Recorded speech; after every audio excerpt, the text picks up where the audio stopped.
กินโน่ให้ยังรู้เดี๋ยวจัดเป็นโนเสาร์วะ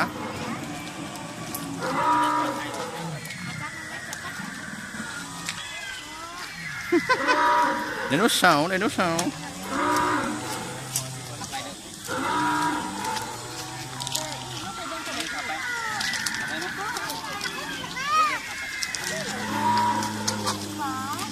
ใบตูข้างหน้ามาลูก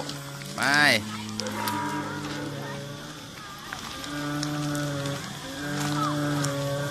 เอ้ยตัวนี้มีอย่างไรลูก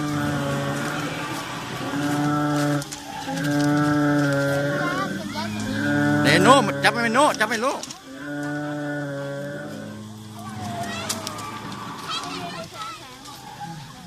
ปีนไม่ได้แมนปีนไม่พูดเห็นนะไปพูดข้างหน้าเดโน่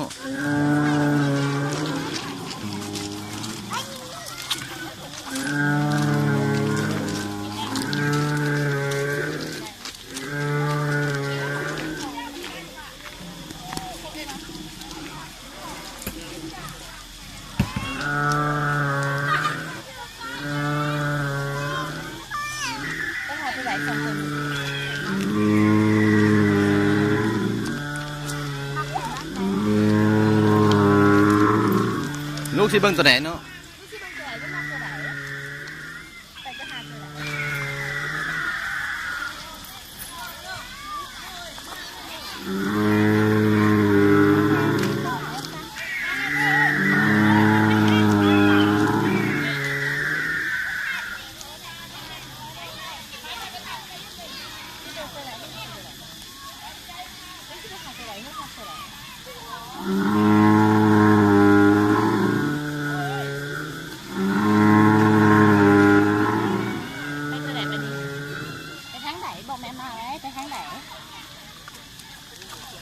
เจ้าหนู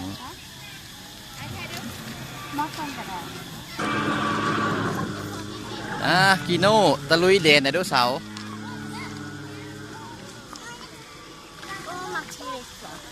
มักตัวใหญ่ๆให้ลูก